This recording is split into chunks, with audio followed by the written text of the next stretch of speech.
les jours et les années, et qu'ils servent de luminaire dans l'étendue du ciel, pour éclairer la terre. Et cela fut ainsi. Dieu fit les deux grands luminaires, le grand luminaire pour présider au jour, et le plus petit luminaire pour présider à la nuit. Il fit aussi les étoiles. Dieu les plaça dans l'étendue du ciel pour éclairer la terre, pour présider au jour et à la nuit, pour séparer la lumière d'avec le ténèbre. Je pense là, vous voyez la lumière avec le ténèbre que nous avons. La différence avec la lumière qu'il dit que la lumière soit et la lumière fut. La Bible dit pour séparer la lumière d'avec les ténèbres. Dieu vit que cela était bon. Ainsi, il eut un soir et il eut un matin. Ce fut le 4e jour. Donc si nous établissons une différence, les luminaires que nous avons, le soleil et la lune, le soleil qui est le plus grand luminaire, qui est en train de présider le jour, la lune qui est le petit luminaire, qui est en train de présider la nuit, la Bible nous dit que ce n'est pas ça la lumière que Dieu avait appelée à l'existence lorsqu'il dit que la lumière soit et la lumière fut. Donc je voulais que nous puissions d'abord quitter de cette compréhension-là selon laquelle quand Dieu dit que la lumière soit et la lumière fut, c'était le soleil qui avait été appelé à l'existence. Et pour prouver que cette lumière-là, qui avait été appelée à l'existence pour la première fois, la première création de Dieu, parce que c'est Genèse chapitre 1er, juste tout au début là, c'est la première création de Dieu. Cette création-là n'était pas le soleil. C'est là que j'ai lu dans Matthieu chapitre 4, là où la Bible est en train de parler, que le peuple de Zabulon et de Nephtali, le peuple qui est assis dans le ténèbre.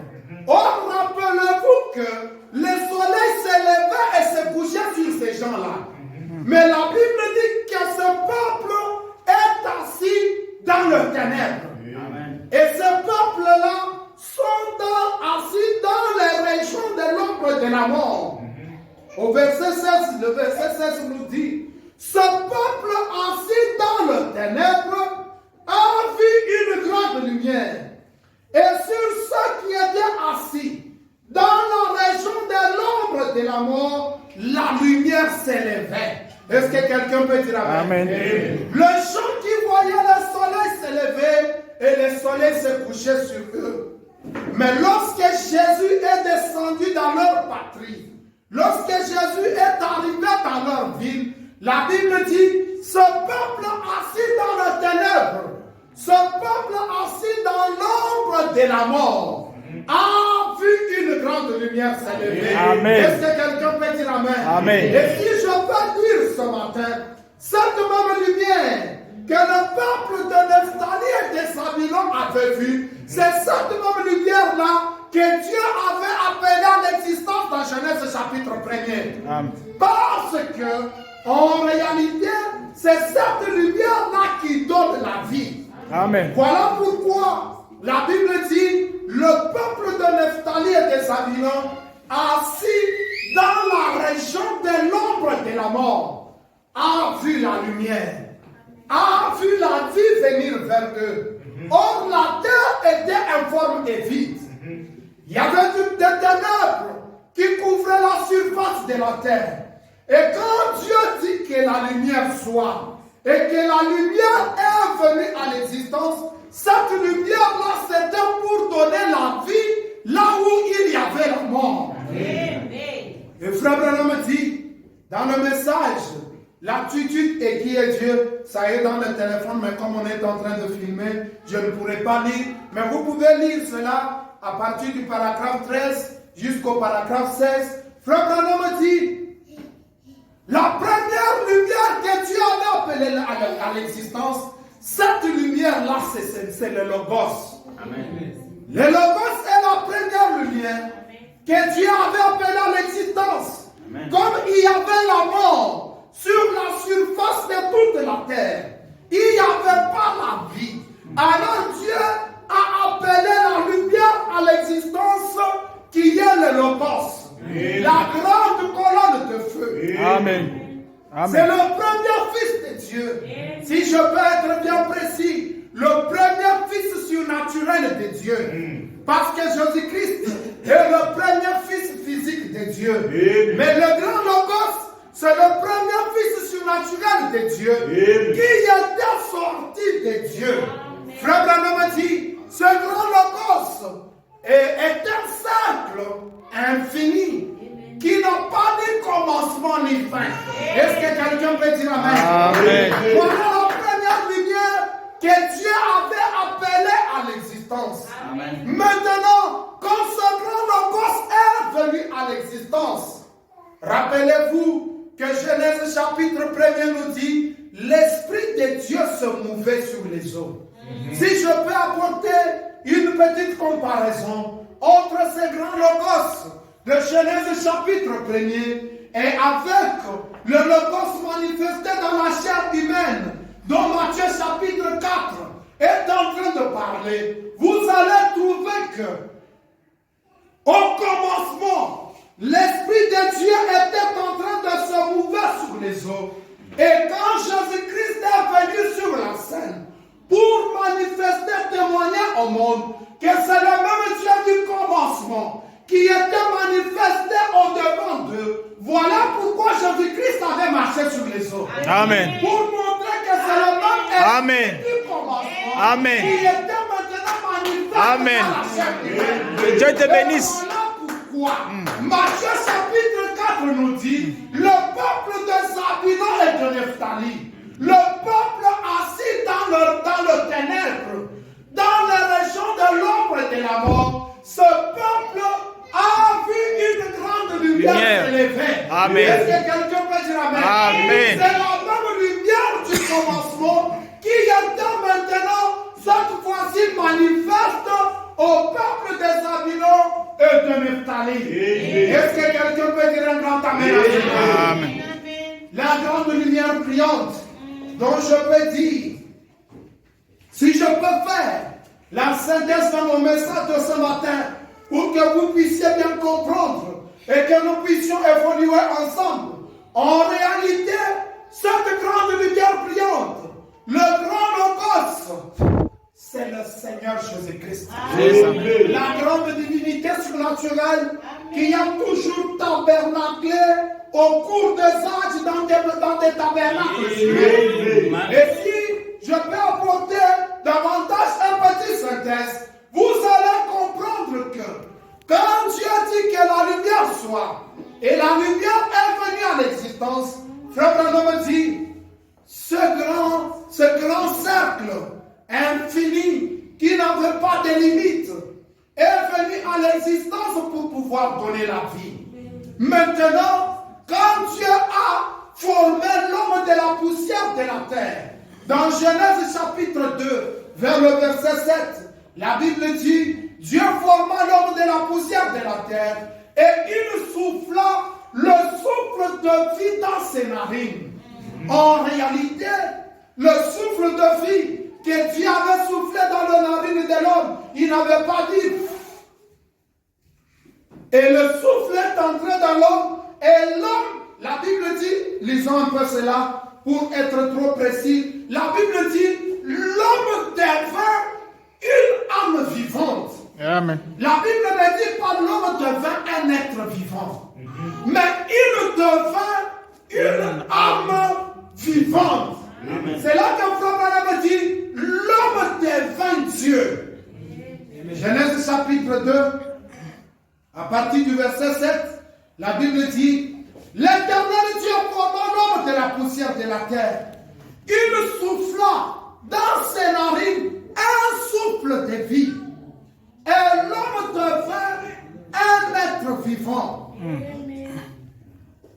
Vous comprenez par là que lorsque Dieu a soufflé le souffle de la vie, Frère Branham dit, le souffle de la vie là, ce n'est pas comme le souffle qui sort de ma bouche. Vraiment. Mais Dieu avait placé sa divinité dans l'homme. Amen. Dieu avait pris sa vie le logos, et il a placé cela dans l'homme. L'exacte vérité. Maintenant, comme la divinité était placée dans l'homme, c'est ainsi que l'homme était devenu un partenaire avec Dieu. Amen. L'homme était devenu Dieu, qu'il pouvait donner de l'ordre à la nature et que la nature pouvait obéir. Amen. Est-ce que quelqu'un peut dire Amen. Maintenant, nous comprenons par là que ce grand logos qui était créé, cette lumière qui était appelée à l'existence, lorsque Dieu dit que la lumière soit et que la lumière est venue à l'existence, ce grand logos avait été placé dans l'homme. Mais là où je voudrais attirer votre attention, Frère Branham dit, dans le message que vous avez dit, l'attitude de qui est Dieu, Frère Branham dit, lorsque l'homme a péché, l'homme a apporté une tache noire sur ce grand cercle de la lumière. L'homme a apporté une tache noire. Et comme Dieu ne pouvait pas demeurer avec la tache noire, alors Dieu a divisé ce cercle en deux. Et quand Dieu a divisé ce cercle en deux, c'est là que nous parlons de l'arc-en-ciel. En réalité, l'arc-en-ciel, c'est une partie d'un cercle. C'est-à-dire, on prend un cercle comme ça, on le divise en deux, alors cette partie reste un arc. Ça reste un morceau. Et on appelle ça un arc. Et comme la colonne de feu, Frère Branham dit que la colonne de feu a la couleur d'arc-en-ciel. Amen. La colonne de feu a la couleur ambre. Ok, merci beaucoup mon frère. Je crois que ça sera mieux que je puisse lire, ça va beaucoup m'aider. À partir du paragraphe 13, l'aptitude de qui est Dieu, du 15 août 1950, il dit ceci. Maintenant, voyons un tout petit peu qui est Dieu. J'ai besoin de quelque chose ce soir. Je demandais quelque chose à Dieu et je crois qu'il va me l'accorder. Et je le crois de tout mon cœur. Maintenant, soyez en prière. Je peux parler avant que lui parle. Remontons dans le passé et voyons juste une minute qui est Dieu. Remontons au commencement du temps. C'est un petit tableau que je verrai vous brosser pour que vous ayez une idée de qui est cet être qui est au milieu de nous ce soir, qui se meut au milieu de nous. Si seulement vous pouvez comprendre qui il est, la guérison sera une chose secondaire. Amen. Ou minime pour vous. Si seulement vous pouvez voir qui il est. Maintenant, remontons là, il y a une centaine de milliards d'années dans le passé. Et ensuite, retournons à une centaine de milliards d'années avant cela. Et continuons simplement à remonter dans le passé. Et il n'y a pas longtemps, j'étais en Californie, là, un observatoire. Ils ont une longue vue là. Ils peuvent voir à 100 millions d'années-lumière dans l'espace. Comme la lumière se déplace très vite. Et au-delà de cela, il y a encore de l'espace. C'est là-dedans que nous sommes suspendus ce soir. Mais pensons au temps, avant qu'il y ait quoi que ce soit, Dieu était là. Amen. Il était au commencement. Amen. Et voyons, et représentons-nous là-dedans, dans l'espace. C'est de Jéhovah que nous parlons. Et voyons juste un moment comment la Trinité de Dieu vient à l'homme. Et là, dans ce grand espace, qu'aucun esprit humain ne peut se représenter. Au-delà de cela, de cet espace, cette éternité, c'est Jéhovah Dieu qui est là. Et on nous enseigne qu'au commencement, le Logos, ou le Fils de Dieu, sorti de Dieu. Bon, je ne crois pas que le Fils est éternel. C'est même insensé de mentionner une telle chose.